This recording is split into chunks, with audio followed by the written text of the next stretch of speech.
Assalamualaikum warahmatullahi wabarakatuh.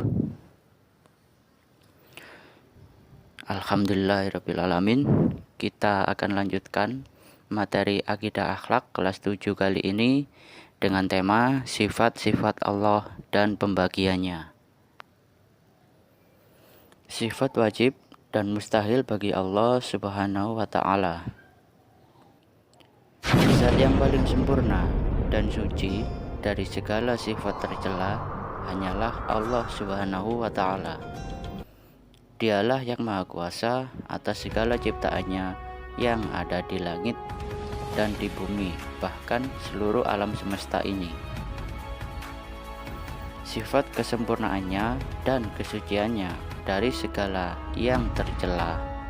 Hal itu membedakan antara dirinya atau Allah dengan ciptaannya.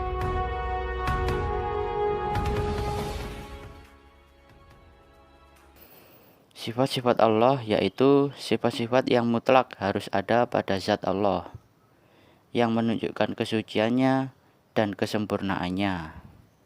Nah, berdasarkan sifat-sifat yang dimiliki Allah itu, kita dapat mengetahui dan meyakini bahwa Allah itu pastilah ada. Jadi keyakinan kepada Allah bukan pada zatnya, karena zat Allah tidak bisa dibayangkan atau dilukiskan, baik bentuk, rupa, ataupun ciri-cirinya. Pengertian sifat wajib bagi Allah Subhanahu wa ta'ala.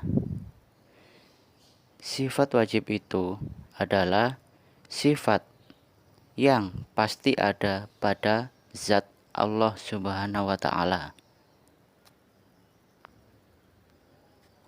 Sifat wajib bagi Allah Subhanahu wa ta'ala sangat banyak sekali jumlahnya, tetapi yang wajib kita ketahui, yang harus kita ketahui minimal 20.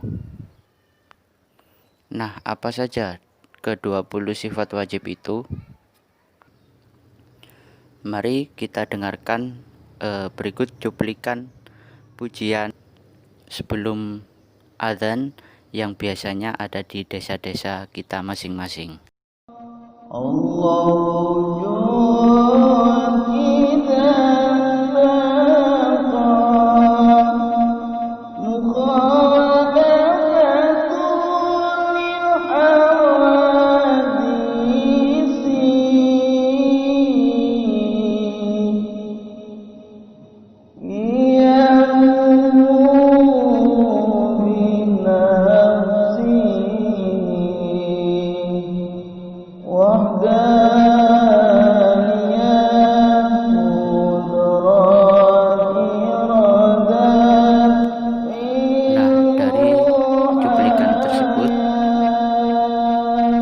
Seharusnya sudah mengetahui dari kecil apa saja sih ke-20 sifat Allah itu.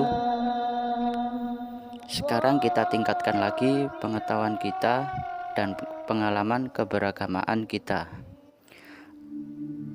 Akidah Islam di Indonesia mengikuti mazhab Al-Maturidiyah dan Asy'ariyah. Kenapa demikian? Karena kedua mazhab akidah Islam itu dinilai oleh para ulama telah mencapai kesempurnaan akidah sesuai tuntunan dan ajaran Rasul, para sahabat-sahabatnya, dan setelahnya. Nah, berikut ini kita akan mengenal lebih dalam lagi mengenai mazhab Islam dari Abu Mansur Al-Maturidi.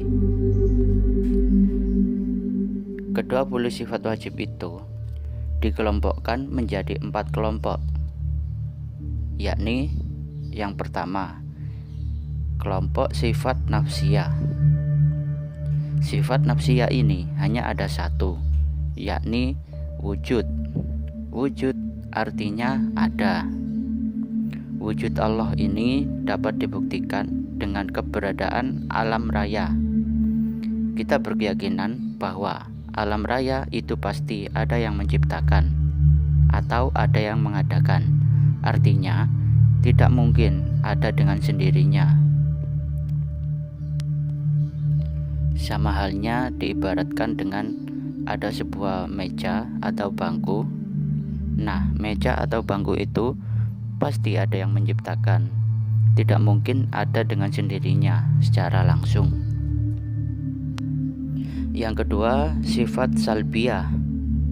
Sifat salbiyah diartikan sebagai sifat yang harus atau pasti ada pada Allah Subhanahu wa Ta'ala sebagai bukti keberadaan dan kesempurnaannya. Sifat salbiyah jumlahnya ada 5 macam. Yang pertama, qidam. Qidam artinya terdahulu. Maksudnya bahwa siapapun yang menciptakan sesuatu pasti dia ada terlebih dahulu dari yang diciptakan. Kalian membuat suatu karya, bukankah kalian ada lebih dahulu daripada karya itu atau karya yang kalian buat itu? Demikian pula pada Allah Subhanahu wa Ta'ala. Sebelum Allah menciptakan alam raya ini, pasti dia ada terlebih dahulu dan tidak ada yang mendahuluinya. Yang kedua, baqo. Baqo artinya kekal. Maksudnya kita harus punya keyakinan akan kesempurnaan Allah yang tidak pernah berubah atau rusak maupun binasa. Semua sifat yang tidak dimiliki oleh semua makhluk ciptaannya. Sifat tersebut adalah baqo atau kekal. Yang ketiga, mukhalafatu lil hawadisi. Artinya berbeda dengan semua makhluk. Nah, untuk menuju mempercayai sifat wajib yang satu ini, kita bisa mencermati keadaan di sekitar kita, bahwa semua benda atau barang yang paling sederhana sampai yang tercanggih pasti berbeda dengan yang menciptakannya.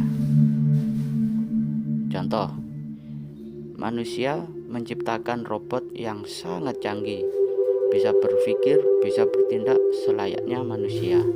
Nah, berpikir dan bertindak si robot itu pasti beda dengan si manusia yang menciptakan itu. Qiyamuhu binafsihi, artinya berdiri sendiri. Allah tidak bergantung kepada siapapun. Dia berkuasa tanpa batas untuk menciptakan dan memelihara alam semesta ini. Berbeda dengan manusia yang mempunyai sifat ketergantungan dengan manusia lain, bahkan dengan makhluk lainnya. Contoh, kalian bergantung pada ibu dan ayah kalian. Setiap hari kalau mau berangkat sekolah, ingin diberi uang saku, ingin dibelikan buku, ingin dibelikan seragam, dan lain-lain sebagainya. Nah, itu merupakan bentuk ketergantungan manusia kepada manusia lainnya.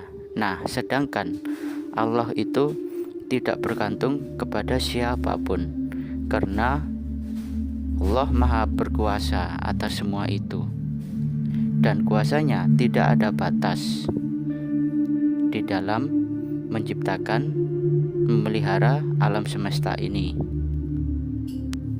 Yang kelima, wahdaniyah. Wahdaniyah artinya Maha Esa.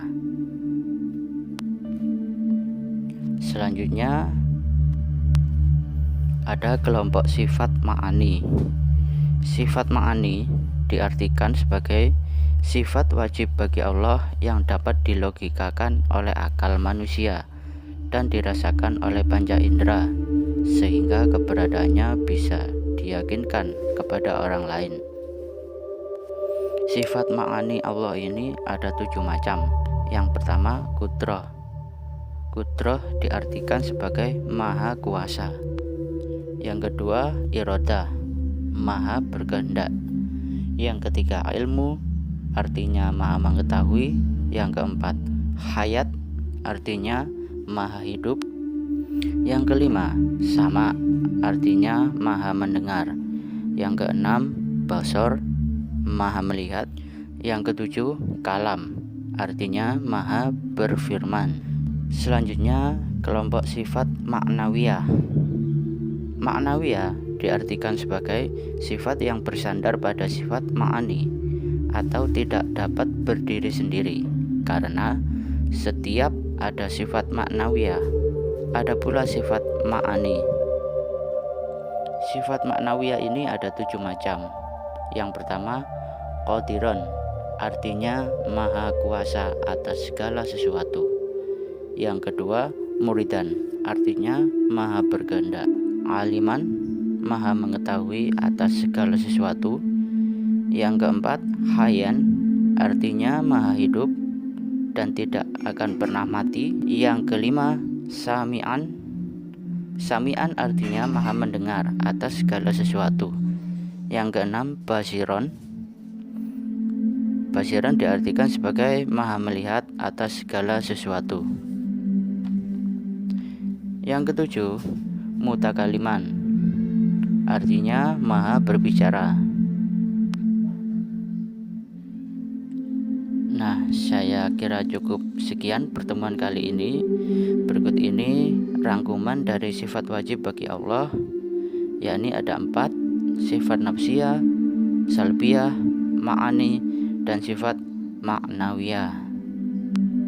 Semoga kita semua bisa menerapkan di dalam kehidupan kita, sehingga kita bisa selamat dunia dan akhirat.